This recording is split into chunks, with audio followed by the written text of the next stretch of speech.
Waouh! Après mon agression, après tout le mal que j'ai reçu dans mon pays, parce que j'ai Much Love, je l'ai fait avec amour, parce que je crois. Et toute l'équipe, elle a beaucoup croyé dans le film. On a travaillé avec amour. C'est vraiment, j'ai pas envie de pleurer parce que j'ai assez pleuré à cause de la presse marocaine. J'ai assez pleuré à cause de tous les procès qu'il y a contre moi dans mon pays aujourd'hui, parce que j'ai décidé de faire un film avec amour. Et je croyais à ces femmes. J'ai grandi dans un quartier populaire. Je sors d'une famille très pauvre. Et j'ai grandi dans ce quartier. J'ai vu ces femmes, j'ai grandi avec ces femmes. Elles sont des femmes guerrières. Elles sont des femmes drôles. Ce sont des femmes qui existent, qui sont perdues entre la religion qu'on impose et entre la vérité, la réalité et la vie. Je pense très fort à les autres actrices, Asma, Sarah et Soukaina. Et merci à Nabil Ayouch qui m'a donné cette opportunité de parler de ces femmes. Merci à Nabil Ayouch qui a donné une voix à les prostituées dans le monde arabe, c'est pas seulement au Maroc.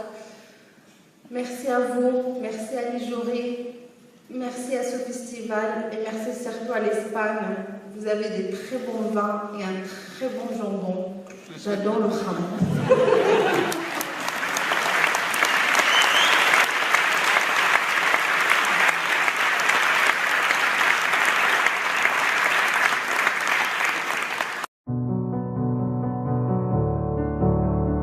Buenas tardes a todas y a todos, gracias por estar aquí.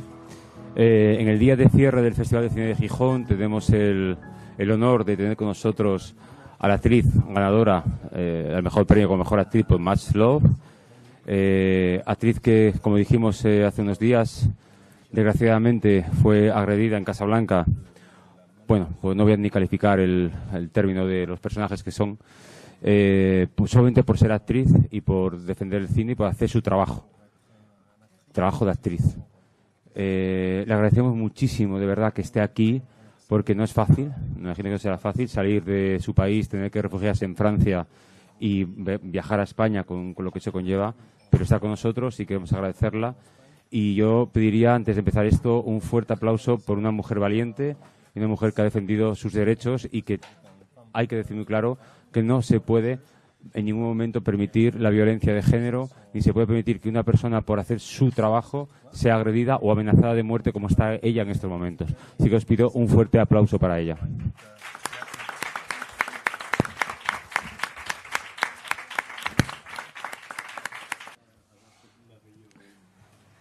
Oui, d'abord bonsoir. Merci beaucoup. D'après tout ce que vous avez dit, ça me touche beaucoup, ça me fait beaucoup plaisir. Alors pourquoi j'ai joué sur le réalisateur je sors d'une famille très pauvre, je sors d'un quartier populaire, j'ai toujours galéré pour étudier, pour faire ce métier. Il y avait personne qui m'a aidé dans ma famille ni dans mon entourage, parce que dans la mentalité marocaine, ça reste une actrice, ça veut dire une femme très mal vue. Et c'est difficile d'être une femme libre. J'ai écouté que Nabil Ayouch ait préparé un film sur les prostitutions au Maroc. Et dans mon quartier où j'ai grandi, il y avait beaucoup de ces femmes et j'avais toujours beaucoup d'amour vers ces femmes. Malheureusement, même ma mère, elle me dit, il ne faut pas les parler parce que ce sont des femmes qui vont aller à l'enfer. Et quand j'ai dormi la nuit, je me posais la question, je dis, mais pourquoi ils vont aller à l'enfer? Elles sont très belles, elles sont très gentilles. Mon papa, il me frappe tous les jours sans raison. Mais ces femmes, ils me font des bisous, ils me donnent des bonbons et des pièces.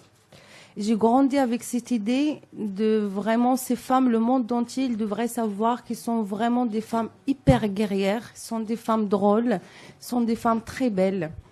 Quand j'ai écouté l'histoire, qui Nabil cherchait des vraies prostituées pour son film, j'ai pris le train et j'ai parti à Casa pour son bureau.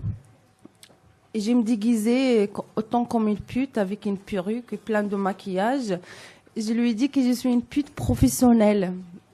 Et j'ai donné un autre nom, un autre prénom. Et on avait parlé pendant 2 heures.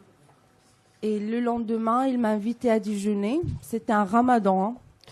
Il m'a invité à déjeuner pendant plein de ramadans. On était en train de manger et je lui ai dit la vérité. J'ai commencé à pleurer. J'ai dit, voilà, je veux faire ce film pour ci, pour ça. Et dans 2 semaines, j'ai 2 films qui je suis le premier rôle qui vont sortir en salle.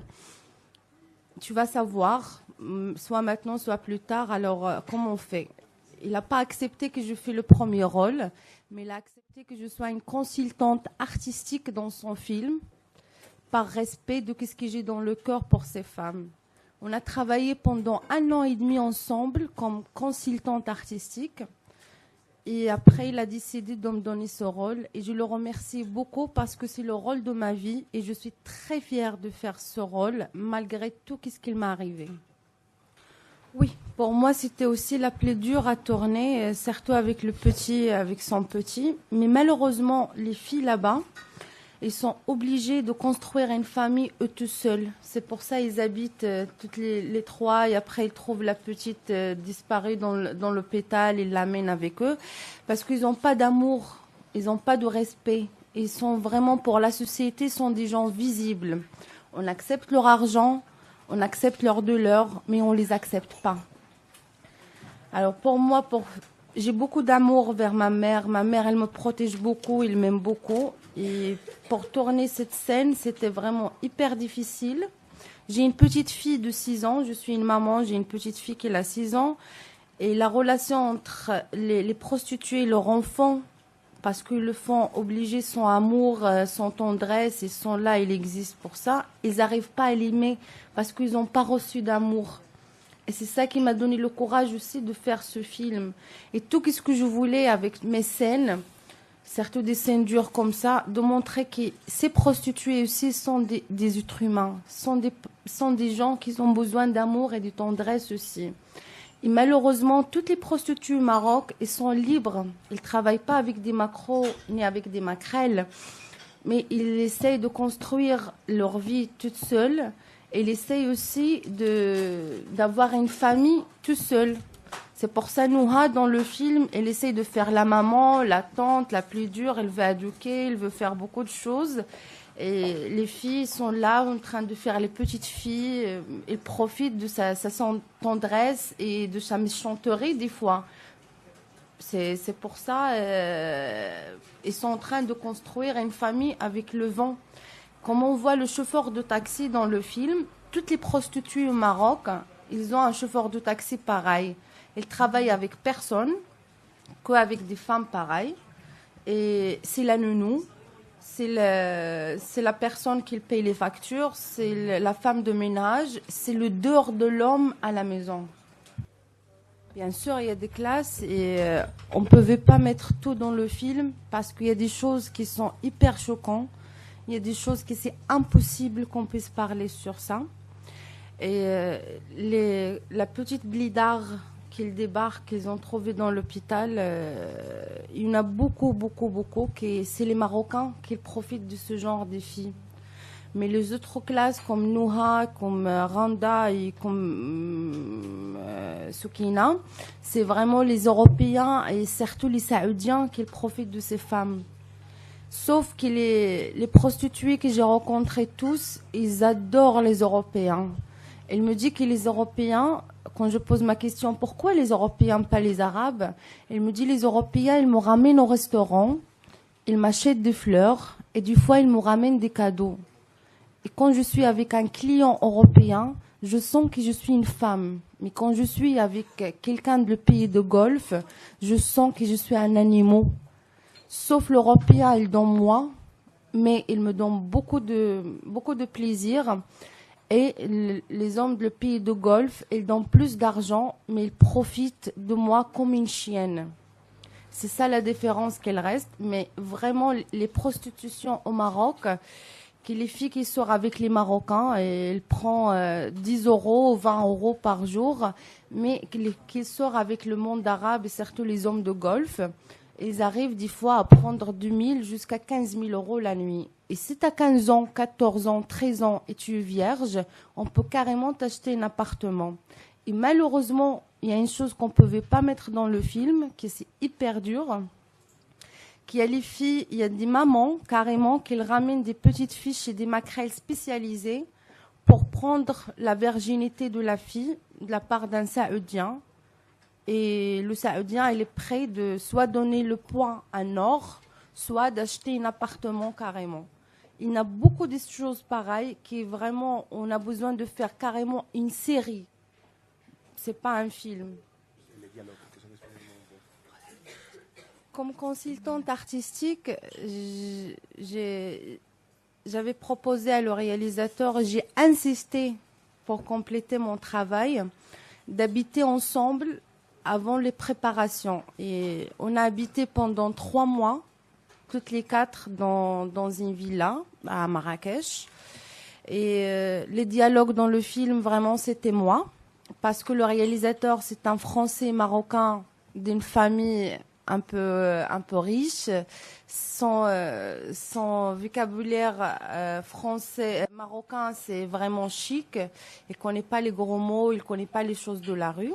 C'est moi qui avais fait tous les dialogues un peu choquants, un peu durs, avec une grande recherche. Et vraiment l'effet d'habiter 3 mois avant les préparations et 2 mois pendant les préparations et le mois de tournage, ça nous a donné beaucoup de confiance entre nous. Et les filles sont très jeunes et aussi sont des filles, moi je suis de Marrakech, elles sont de Casa, mais vraiment les filles, ils ont aussi très mal. Et sont d'un quartier populaire, pauvre comme moi. Ils voient ça, ils ont grandi dans ça. Et on a les mots parce que chaque fois, 1 fois par semaine, on se lave dans le hammam. On a ces prostituées avec nous. 1 fois par semaine, quand on va chez la coiffeuse, on a ces prostituées avec nous. C'est là on s'y nourrit. Et vraiment, qu'il a fait la magie. C'est tout l'exercice de théâtre que j'ai étudié, qu'on a pratiqué avec les filles, et aussi la chaleur de construire une petite famille 3 mois avant les préparations de tournage. Et c'est ça qui a donné la magie et la comparaison. Et aussi, on a croyé à le projet. Et c'était pour nous, on ne faisait pas un film. C'est vraiment, on voulait donner un message à le monde entier, de dire que vraiment la femme arabe en général, soit une prostituée, soit une femme normale, on est dans la misère, on est des femmes très mal vues, on est des femmes très maltraitées. Et c'était cette idée qui a donné beaucoup d'énergie, qu'on nous a laissé avec une harmonie magique pareille. La première partie, il y a du soutien au Maroc, surtout quand le film il avait gagné le meilleur film d'or à Angoulême en France, et j'ai gagné la meilleure actrice. J'ai gagné le 2e prix de la meilleure actrice. La presse de le monde entier a beaucoup parlé sur le film. Il y a des gens au Maroc qui commençaient à se donner la question, est-ce que c'est les musulmans qu'ils ont fait ça exprès?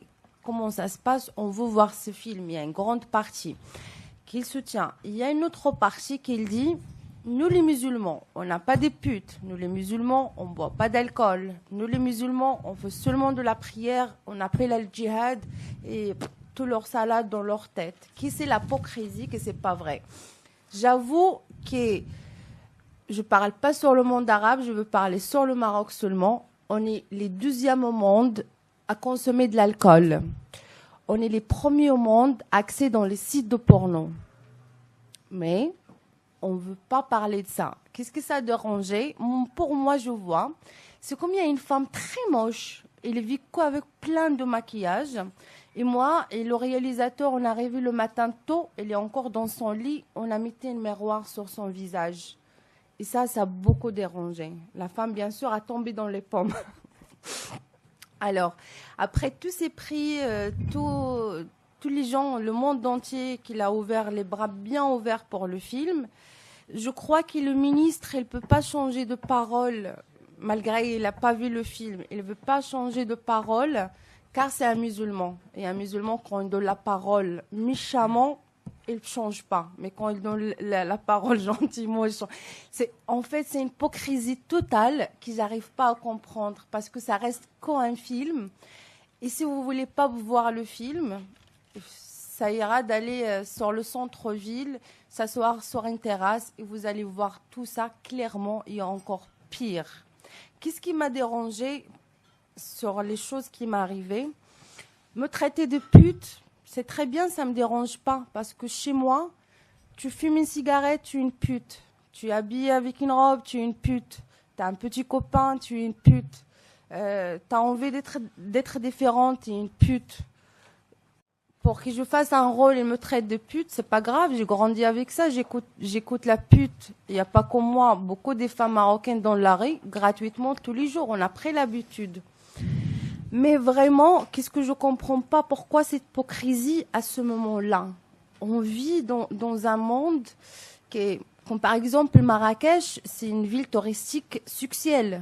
On n'a pas autre chose là-bas, on n'a que ça. Il n'y a pas des usines, il n'y a pas des grandes affaires, il n'y a rien. On voit ça, le régime, l'État, il sait très bien qu'il n'y a que ça. Mais c'est l'hypocrisie, je peux rien dire. J'espère mes prochains films, parce que j'ai décidé, après tout le mal qu'ils ont me fait, je suis en train d'écrire un livre sur l'islam radical et la femme, et un peu de mon histoire. Et je ne veux pas arrêter parce que mon prochain film, ça va être aussi sur l'islam radical et la femme libre. Et ça ne me dérange pas de vivre toute ma vie et de me traiter d'une prostituée, parce que je suis fière d'être une prostituée pareil, une femme guerrière, qui je suis libre. Oui, je mange du jambon. Oui, je bois de l'alcool. Oui, je ne fais pas le ramadan. Oui, je m'en fous de l'islam d'aujourd'hui. Mon islam, c'est de faire du bien à tout le monde. C'est chacun, il voit sa vie, chacun, il voit son chemin, et de faire mal à personne. Ça, c'est un islam que je pratique. Je crois à Mahomet, mais je crois à Mahomet, qu'est-ce qu'il a dit à la base, pas qu'est-ce qu'on dit aujourd'hui. L'islam d'aujourd'hui, je suis contre, et je veux faire tout ce que je peux, et je veux me battre à mort, même si je perds ma vie, pour montrer que ce islam d'aujourd'hui, il est en train de tuer les femmes musulmanes. Pour parler de mes films d'avant, c'était des films commerciaux au Maroc. J'étais toujours le premier rôle, car je suis une femme qui danse très bien. La danse, il ne le dérange pas. Je ne sais pas pourquoi ils n'ont pas m'attaqué, parce que j'avais fait 3 films de cinéma que j'ai dansé dans ces films. J'ai fait des téléfilms, j'ai fait des séries, mais vraiment, ce sont des choses qui n'ont pas un message, ce sont des choses commerciales que ça convient à le régime. Je regrette pas parce que c'était une expérience, mais je veux jamais de ma vie retourner à faire des choses pareilles. Je veux continuer et avancer, de vraiment à me battre et montrer qu'on est en train de retourner des siècles et des siècles et des siècles en arrière.